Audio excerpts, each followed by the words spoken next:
My dear students, मैं Rahul sir, आपका biology educator और कैरियर की चैनल पर आपका बहुत बहुत स्वागत है मेरे भाई। आज हम बहुत ज़्यादा इम्पोर्टेंट टॉपिक पढ़ाने जा रहे हैं जिसका नाम है भ्रूण के बारे में।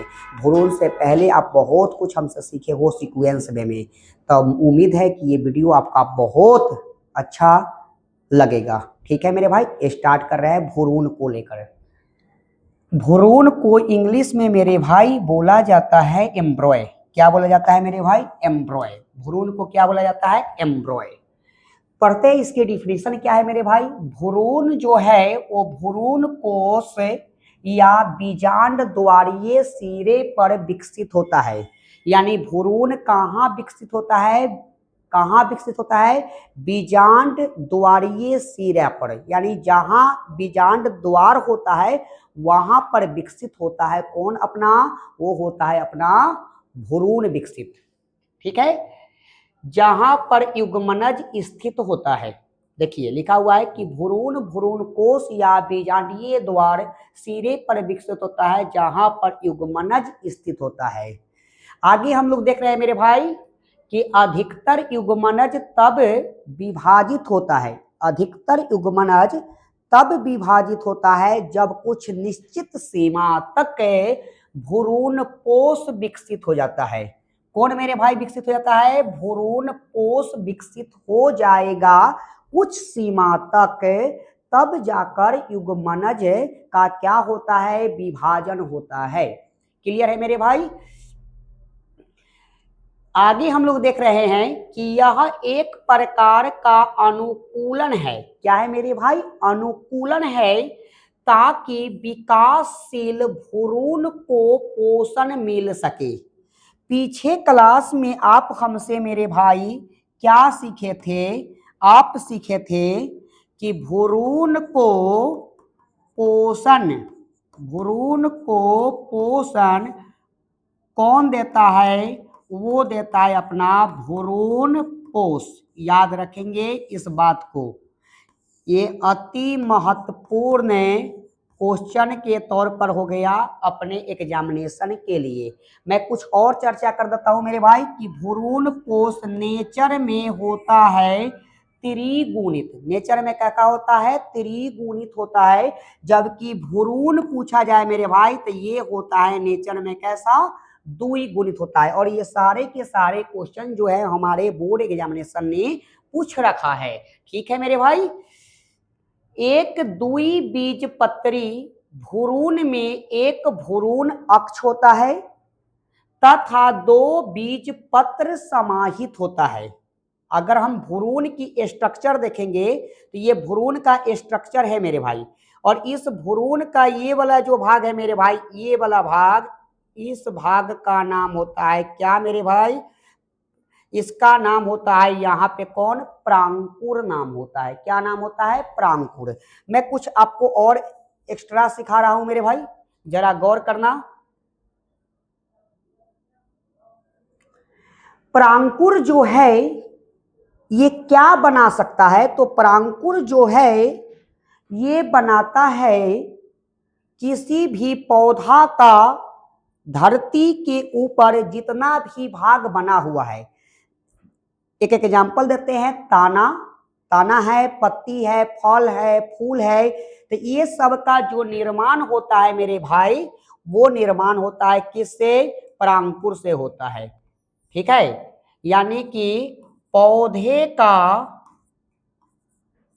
ऊपरी भाग का निर्माण करता है कौन? करता है तो वो करता है अपना कौन? प्रांकुर करता है। ये बहुत ज्यादा इंपॉर्टेंट बात है। ठीक है, अब प्रांकुर के नीचे होता है मेरे भाई क्या? मूलांकुर। क्या होता है? मूलांकुर होता है। और मूलांकुर से पौधे का जो है निचला भाग बनता है। निचला भाग कहने का मतलब है कि वैसा भाग जो धरती के अंदर हो, अंडरग्राउंड हो। तो अंडरग्राउंड कौन होते हैं? जड़ होते हैं। यानी मूलांकुर से निर्माण होता है किसका? जड़, अर्थात मेरे भाई रूट का निर्माण होता है।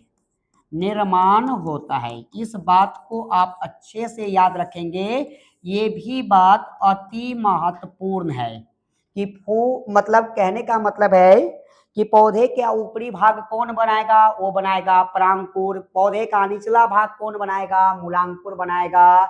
इसके अलावा भ्रूण को पोषण कौन देता है, भ्रूण पोष देता है। भ्रूण पोष नेचर में कैसा होता है, त्रिगुणित होता है, जबकि भ्रूण कैसा होता है नेचर में, वो होता है मेरे भाई द्विगुणित। आपके लिए मेरे भाई क्वेश्चन रहेगा कि आप बताना है आपको कि युग्मक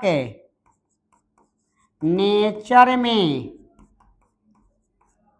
कैसा होता है या कितने गुणित होता है। ये आपका क्वेश्चन रहेगा मेरी तरफ से HW आपके लिए। हम आगे बढ़ रहे हैं मेरे भाई, क्योंकि कम समय में बहुत कुछ पढ़ा रहे हैं हम आपको। आप थोड़ा सा नहीं क्या करना है कि वीडियो को लाइक कर देना है और अपने अपने दोस्तों में बता देना है, और सबको ये बात बोलना है कि चैनल को सब्सक्राइब करने के लिए। ठीक है मेरे भाई, चलिए हम आगे बढ़ रहे हैं मेरे भाई। आगे देख रहे हैं मेरे भाई बीज के बारे में। आप सबने बीज देखा होगा। बीज का आकार बड़ा भी हो सकता है और छोटा भी हो सकता है। छोटा कहाँ कहाँ पे मिलेगा मेरे भाई, जैसे सरसों, आपने राई सुने होंगे। राई जिसका मतलब जिससे क्या बनता है, सरसों तेल बनता है, मस्टर्ड ऑयल बनता है। तो बीज छोटा भी हो सकता है और बीज बड़ा भी हो सकता है। बड़ा बीज कहाँ देखने को मिलता है, आम में। इसके अलावा उससे कम मिलेगा आपको कटहल का बीज। मतलब बीज जो है वो बड़े बड़े हैं। तो बीज बड़ा भी हो सकता है, छोटा भी हो सकता है। भाई बीज बनता कैसे है, तो बीज का निर्माण होता है बीजांड से। हम आपको पीछे पढ़ा चुके हैं, याद करिए उस बात को जो आप पीछे पढ़े हैं। पढ़ते हैं मेरे भाई कि आवर्त बीजी में, आवर्त बीजी का मतलब क्या है, वैसा कोई भी पौधा जो आपको फल फूल देता है उसे हम बोलते हैं आवर्त बीजी। आवर्त बीजी को ही हम लोग इंग्लिश में बोलते हैं एंजियोस्पर्म, या इसी को बोलते हैं पुष्पीय पादप।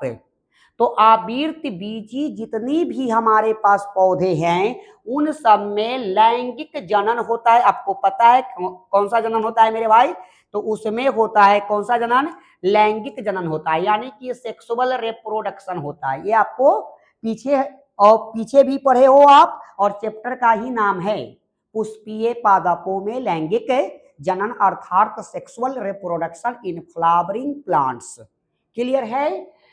तो लैंगिक जनन का अंतिम परिणाम क्या है मेरे भाई, बीज है। सबसे लास्ट में अंतिम परिणाम क्या है, बीज है, अर्थात सीड है। हम आगे देख रहे हैं मेरे भाई कि इसको प्रायः एक निषेचित बीजांड के रूप में वर्णित किया जाता है।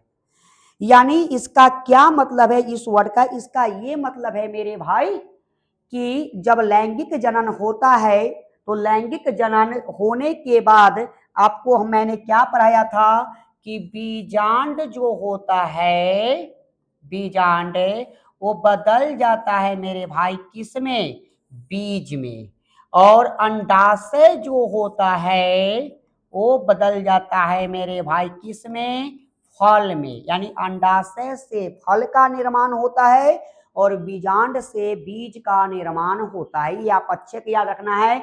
ये दोनों के दोनों क्वेश्चन मेरे भाई इंपोर्टेंट है। ठीक है। एक परिपक्व बीज गैर एल्बुमिनस अथवा एल्बुमिनस रहित हो सकते हैं। अब एल्बुमिन, और एल्बुमिन एक प्रकार का प्रोटीन होता है मेरे भाई। ये आप हमसे कब पढ़ोगे, जब हम आपको ब्लड उलट के बारे में कभी बताएंगे तो उसमें बताएंगे कि एल्बुमिन क्या होता है। तो हमारे बीज में एल्बुमिन हो भी सकता है प्रोटीन, और एल्बुमिन नहीं भी हो सकता है, इसका ये मतलब हुआ। ठीक है। बीज का जो मेरे भाई निर्माण है वो बीजांड से होता है। इस लाइन को आप अच्छे से याद रखना, क्योंकि ये लाइन आपके लिए अति महत्वपूर्ण बनेगा। मैं उधर भी बता दिया हूं आपको। कभी कभी बीजांड जो है वो पूर्ण रूप से बीज में नहीं बदलता है। कुछ पौधे के बीज ऐसे भी होते हैं मेरे भाई जो पूर्ण रूप से पूर्ण रूप से बीज में नहीं बदलेगा। यानी बीजांड का काम है बीज बनाना। अब उसके मन की बदमाशी है मेरे भाई, वो नहीं बना रहा है, कुछ बचा लेता है। तो वैसा कोई भी बीजांड जो पूर्ण रूप से बीज में नहीं बदलता है, उस बीजांड को हम लोग बोलते हैं परिभ्रूण कोष। It is the very very important. ये क्वेश्चन जो है मेरे भाई, परिभ्रूण कोष क्या है, तो आपसे कोई पूछे कि परिभ्रूण कोष क्या है, तो आप जवाब दोगे क्या कि वैसा बीजांड जो पूर्ण रूप से बीज में नहीं बदलता है, उसे परिभ्रूण कोष कहते हैं। आपको एक बात मैं बताऊं, ये जो क्वेश्चन है ये 2026 में अर्थात इसी वर्ष से पूछा हुआ है अपना बिहार बोर्ड के फाइनल एग्जामिनेशन में। तो आपको अच्छा से याद रखना है। तो हम आगे पढ़ रहे हैं, क्या पढ़ रहे हैं मेरे भाई, कि कभी कभी बीजांड जो है वो पूर्ण रूप से बीज में नहीं बदलता है, इसका कुछ भाग शेष रह जाता है, बच जाता है, इसे हम परिभ्रूण कोष कहते हैं। और ऐसा देखने को कहाँ मिलेगा, तो ऐसा मेरे भाई मिलने वाला है आपको कहाँ, ये मिलने वाला है चुकंदर में और दूसरा है काली मिर्च में। ये दोनों के दोनों, ये वाला जो बहुत इंपॉर्टेंट बात है मेरे भाई, ये भी 2026 के फाइनल एग्जामिनेशन में पूछ चुका है। अगर आपको यकीन नहीं है तो प्रीवियस ईयर का पेपर जो है एक बार अपने मोबाइल से या कहीं से दोस्त यार से कहीं से मांग के देख लेना। ये दोनों के दोनों क्वेश्चन और ये वाला क्वेश्चन जो परिभ्रूण कोष मैंने बताया, वो दोनों के दोनों क्वेश्चन पूछा हुआ है। आगे हम लोग देख रहे हैं कि लंबे समय तक बीजों में अंकुरण की क्षमता बनी रहती है। अंकुरण समझते हो, जैसे आप घर पे चना रख देते हो, भिगोते हो, फूलने के लिए रख देते हो, तो चना को उसके बाद पानी उसमें का निकाल दो, अगर नाइट में रख रहे हो तो सुबह में वो फूल के रेडी हो जाता है। अब उस पानी उसमें से हटा दो और उसको कपड़ा में बांध दो और एक दिन छोड़ दो उसको, तो उसमें बहुत सारे ऐसे ऐसे धागे लेखा संरचना निकल जाता है, उसको बोलते हैं अंकुरण। क्या बोलते हैं मेरे भाई, अंकुरण। तो बीज लंबे समय तक क्या होता है, अंकुरण की इसमें क्षमता होती है, इसे बीज का जीवन क्षमता कहते हैं। क्या कहते हैं मेरे भाई, जीवन क्षमता कहते हैं। अब हम समझते हैं कि कोई बीज जल्दी खराब हो जाता है, जैसे कि गेहूं में घुन लग जाएगा, मक्का में आपका घुन लग जाएगा, घुन समझते हो ना, हाँ, तो आराम से सुनो कि जीवन क्षमता को नष्ट होने का क्या क्या कारण है, किस वजह से एक बीज जो है वो लंबे समय तक नहीं रहता है, इसके पीछे रीजन सुनो। इसके पीछे सबसे बड़का हाथ जो है अपना, वो है कि भ्रूण के चारों ओर पोषण खत्म हो जाता है। भ्रूण के जैसी चारों ओर पोषण खत्म हो जाएगा तो बीज नष्ट हो जाएंगे। दूसरा है मेरे भाई, भ्रूण की क्षति अगर हो जाए फिर भी बीज आपका खराब हो जाएगा। और एक है लिखा हुआ एंजाइम का विकृतीकरण होना, अगर एंजाइम जो है कोई एंजाइम की वजह से भी बीज पर प्रभाव पड़ता है और इसका जीवन क्षमता जो है वो प्रभावित हो जाता है। आगे चल रहे हैं मेरे भाई, आगे देखोगे आप फल के बारे में। किसके बारे में देखोगे, फल के बारे में, अर्थात फ्रूट के बारे में हम बता रहे हैं आपको कि फ्रूट क्या है। फल सबने खाया होगा, फल में क्या क्या खाए हो आप खा सकते हो सेब, संतरा, इसके अलावा बहुत सारे हैं मेरे भाई, अनार भी आप खा सकते हो। और भी मैं बता दूं, काजू किशमिश सब फल ही है, ठीक है। तो आगे देखते हैं कि फल जो है मेरे बाबू वो क्या क्या है, वो सुनिए आराम से। फल पौधों में, फल जो है पौधों में, कहां पे मेरे भाई, पौधों में एक बीज युक्त संरचना होती है।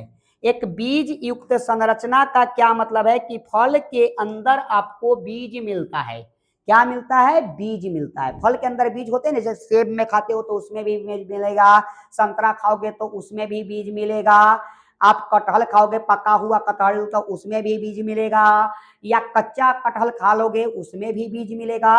तो फल के अंदर क्या होते हैं मेरे भाई, बीज होते हैं, ठीक है। वही बात लिखा हुआ है कि फल पौधों में एक बीज युक्त संरचना है जो निषेचित अंडाशय और इसके पास उपस्थित उत्तकों के द्वारा विकसित होता है। किसके द्वारा होता है? तो आप याद रखना है निषेचित अंडाशय। अंडाशय आपको हम पीछे क्या बढ़ाए हैं? Just just just focus, focus कर मेरे भाई। आपको अभी बताए हैं कि बीजांड जो है वो बीज में बदल जाता है, अंडाशय किस में बदलता है? फल में। कब बदलता है मेरे भाई? तो ये जब निषेचन होगा तब बदलेगा। ठीक है मेरे भाई, आगे बढ़ो। तो निषेचित अंडाशय से फल का निर्माण होता है। अब एक इंपोर्टेंट बात, यहां से जो कुछ भी मैं बात बताऊंगा बहुत ज्यादा इंपोर्टेंट है एग्जामिनेशन के लिए। अब सुनिए आराम से ध्यान से कि जब फल अंडाशय सहित दूसरे सहायक पुष्पीय भागों से व्युत्पन्न होता है तब उसे हम स्यूडोकॉर्पिक या आभासी फल या कूट फल या इंग्लिश में फॉल्स फ्रूट का नाम देते हैं। याद न रहेगा इतना बड़का एग्जामिनेशन, तो याद रखना है। छोटा सा मैं आपको डिफिनीशन दे देता हूं कि वैसा फल जिसका निर्माण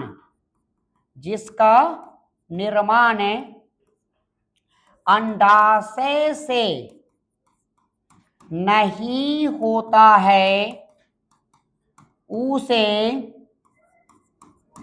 असत्य फल कहते हैं। असत्य फल का ही दूसरा नाम है आभासी फल, या इसी को बोलेंगे फॉल्स फ्रूट, या इसी को बोलेंगे स्यूडोकॉर्पिक। याद रखना है, या इसी को बोलते हैं कूट फल।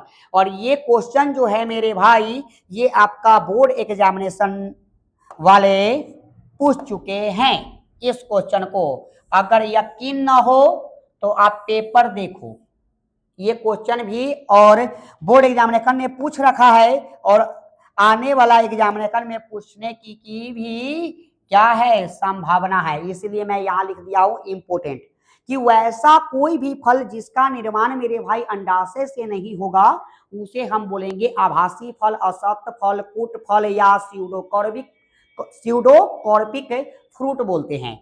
अगल का देखते हैं मेरे भाई कि जब फल का निर्माण अंडाशय से होता है, जब फल का निर्माण किससे? अंडाशय से होता है, तब उसे हम सत्य फल कहते हैं।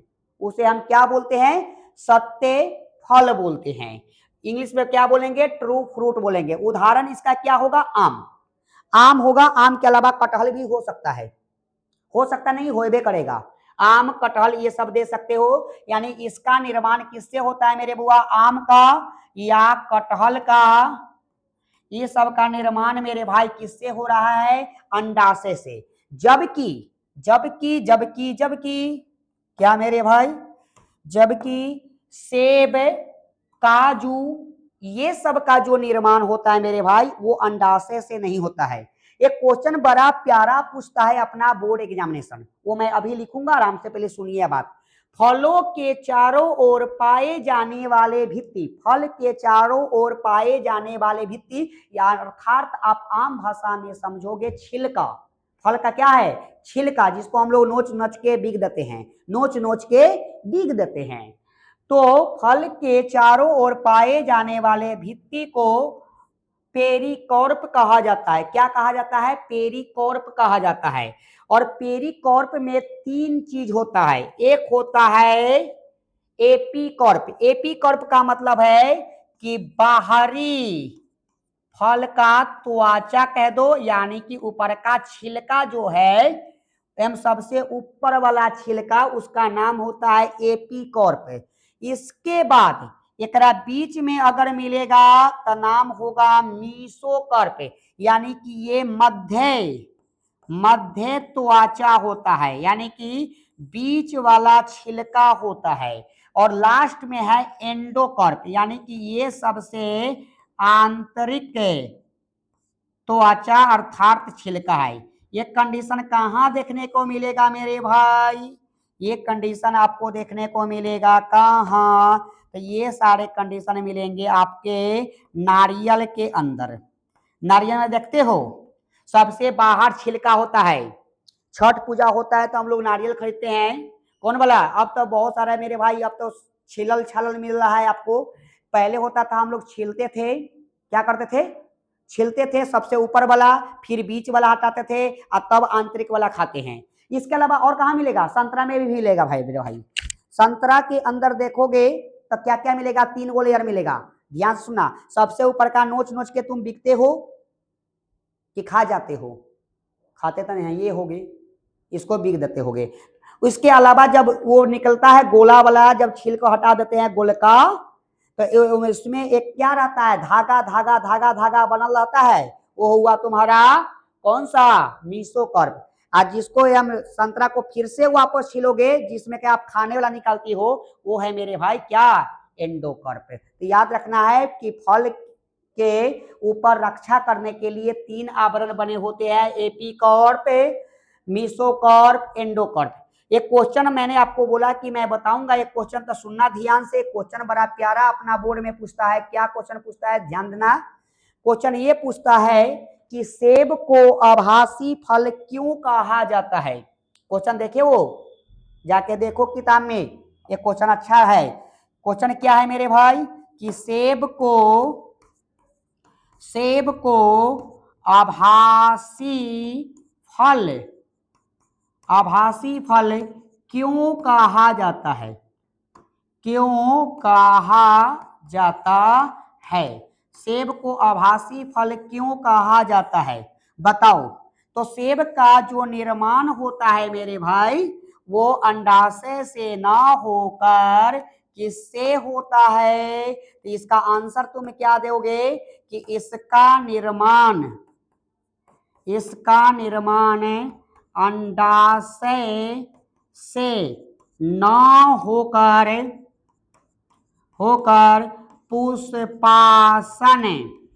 पुष्पासन यानी थाइलेमस से होता है। परीक्षा में 2 नंबर के क्वेश्चन आता है, 2 नंबरिया में, कि सेब को आभासी फल क्यों कहा जाता है, या सेब को कूट फल या असत्य फल क्यों कहा जाता है। तो आप लिखोगे कि सेब को आभासी फल इसलिए कहा जाता है क्योंकि इसका निर्माण अंडाशय से ना होकर किससे होता है मेरे भाई, पुष्पासन से होता है। क्लियर है?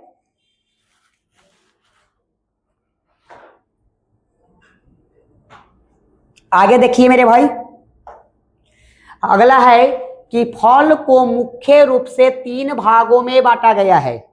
फल को मुख्य रूप से कितने भागों में, 3 भागों में बांटा गया है। एक होता है मेरे बुआ एकल फल, दूसरा होता है पुंजा फल, तीसरा होता है संग्राहित फल। ये तीनों जो मेरे भाई बात है वो हो भी सकता है और नहीं भी हो सकता है। किसमें मेरे भाई, एनसीईआरटी में।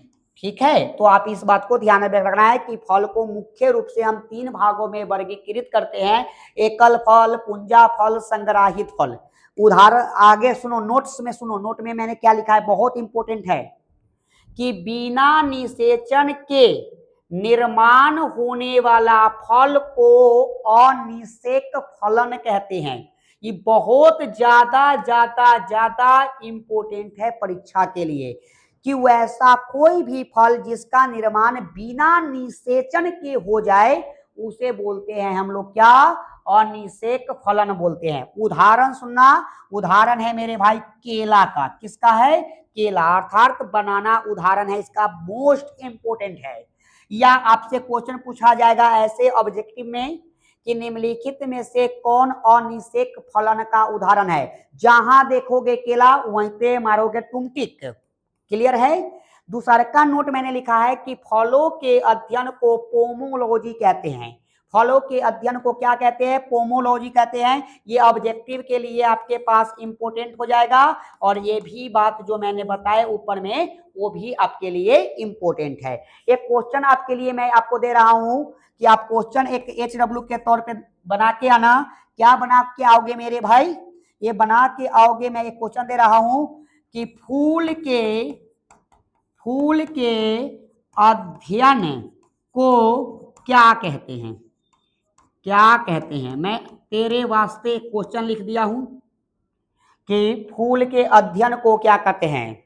ठीक है, आगे बढ़े मेरे भाई, ये सारे का सारे बात इंपॉर्टेंट है, याद रखना इस बात को। आगे देखो, असंग जनन एवं बहुभ्रूणता लिखा हुआ है। असंग जनन इंग्लिश में बोलते हैं एपोमिक्सिस एंड पॉलीएम्ब्रोयनी। ठीक है, बात करते हैं मेरे भाई, परिभाषा पढ़ के आपको सुना देते हैं परिभाषा कुछ इस कदर है मेरे भाई कि असंग जनन नए जीवों की अलैंगिक प्रजनन के माध्यम से, कौन सा माध्यम? अलैंगिक प्रजनन अर्थात असेक्सुअल रिप्रोडक्शन। असेक्सुअल रिप्रोडक्शन में क्या होता है मेरे भाई? इसमें केवल एक ही चीज नए जीव को जन्म दे देता है, इसको हम लोग बोलते हैं क्या? अलैंगिक जनन। ठीक है, असेक्सुअल रिप्रोडक्शन। तो असंग जनन नए जीवों की अलैंगिक प्रजनन के माध्यम से युग्मकों के निर्माण और संलयन के बिना उत्पत्ति होती है। क्या मतलब है इसका? इसका ये मतलब हुआ कि ना इसमें क्या लैंगिक जनन होगा। जब लैंगिक जनन होवे नहीं करेगा तो इसमें युग्मक बनवे नहीं करेगा, क्योंकि मेरे भाई युग्मक का जो निर्माण होता है ना, वो होता है किसमें? लैंगिक जनन में होता है। लैंगिक जनन में होता है अर्थात किसमें? सेक्सुअल रिप्रोडक्शन में होता है।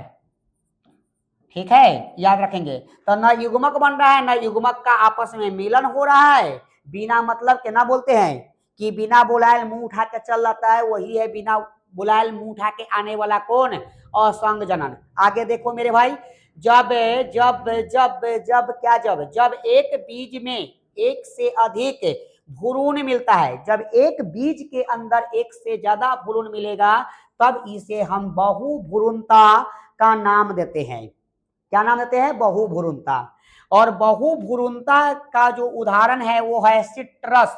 जितना खट्टा वाला चीज है, नींबू संतरा, जितना भी खट्टा चीज तुम जान सकते हो वो सारा के सारा में मिलेगा कथी? बहुभ्रूणता की स्थिति। दूसरा का उदाहरण मैंने लिखा है प्याज और तीसरा लिखा है मूंगफली। और इंपॉर्टेंट बात ये है मेरे भाई, एक मेरी तरफ से तुम लेके जाओगे, क्या लेके जाओगे कि बहुभ्रूणता की खोज ल्यूवेनहॉक ने संतरा पर किया था। ठीक है मेरे भाई, ये बहुत ज्यादा इंपॉर्टेंट बात है परीक्षा के लिए कि बहुभ्रूणता की खोज किसने किया। तो बहुभ्रूणता की जो खोज है वो ल्यूवेनहॉक ने किया था। किस पर किया था मेरे भाई? संतरा पर। अब मेरी कुछ बात मेरे भाई सुनोगे, तुम सुनोगे ये मेरे भाई कि आप हमसे इस चैप्टर के जो चैप्टर चल रहा था, क्या चल रहा था? Sexual reproduction in flowering plants, Hindi में बोलते थे पुष्पीय पादपों में लैंगिक जनन। क्या पढ़ रहे थे मेरे भाई? लैंगिक जनन, यही अपना चैप्टर का नाम था। और ये चैप्टर मेरे भाई कर गया है क्या? द एंड, यानी चैप्टर आज आपका समाप्त हो गया है। इस बात को याद रखिएगा। क्या रखिएगा? चैप्टर हो गया है समाप्त। जितना कुछ भी आप हमसे पढ़े हो वो आपको मिलने वाला है अपना टेलीग्राम चैनल पे, जिसका नाम क्या मिलेगा आपको मेरे भाई? कैरियर की पे। ये सब कुछ मिलेगा मेरे भाई। और ये जो चैप्टर आप मुझसे पढ़े हो, आप मुझे कमेंट में जरूर बताना कि आप जहां जहां भी अपने क्लास में पढ़ते होगे, क्या मैं उससे ज्यादा आपको पढ़ाया कि कम पढ़ाया? उससे मैंने बहुत ज्यादा पढ़ाए हैं आपको। आप एक बार यकीन करना, आप अपने कॉपी में नोट्स बनाना, कोई दिक्कत वाली बात नहीं है। समझे कि नहीं? आपका चैप्टर कर गया है द एंड। क्या कर गया है मेरे भाई? द एंड कर गया है। अगल का चैप्टर की जब हम शुरुआत करेंगे इतना बढ़िया से मेरे भाई समझा देंगे, इतना ज्यादा समझा देंगे कि तुम पक्का डॉक्टर बन जाएगा। और चैप्टर का नाम क्या होगा मेरे भाई? तो अगला जो चैप्टर होगा वो ह्यूमन रिप्रोडक्शन होगा। एक बार तुम पढ़ोगे, बार बार बोलोगे कि सर हमको यही वाला चीज पढ़ना है। ठीक है, तो सेवा को मेरे भाई दे रहे हैं विराम। आपसे एक छोटी सी रिक्वेस्ट रहेगा, क्या रहेगा कि आप थोड़ा का नहीं वीडियो को ज्यादा से ज्यादा शेयर कर दोगे, अपने दोस्त यार में बता दोगे।